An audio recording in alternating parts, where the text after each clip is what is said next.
Alam niyo ba, nasa settings lang pala ng ating cellphones ang mabilisang pagkuha ng screenshot.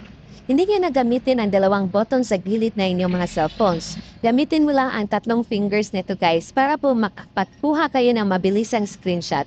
Ang kailangan na po natin gawin ay pumunta sa settings ng cellphone natin, tapos i-search na po natin dito sa search bar itong 3-finger screenshot. So i-click na po natin yan, and ito na po yung kailangan naka-turn on, itong 3-finger screenshot. So kapag po naka-turn on na yan, ay pwede na po tayo mag-screenshot gamit lamang po ng tatlong fingers. So ang gagawin na po natin ay i-swipe lang po natin pababa ang tatlong finger natin ng sabay-sabay. So ngayon try natin. Halimbawa itong picture na to. So ngayon meron kayong makikita dyan na tatlong bilog na nag-swipe pababa, o diba? And ayan, kumuha na siya ng screenshot. So ganun lang po siya kadali. So kapag po naka-turn on na to sa yung settings ay hindi ka na po mahirapang mag-screenshot, di mo na po kailangan pindutin ang button sa gilid ng cellphone mo, at sa pamamagitan nito ay matutulungan pang mas matagal masira ang button sa gilid ng cellphone natin.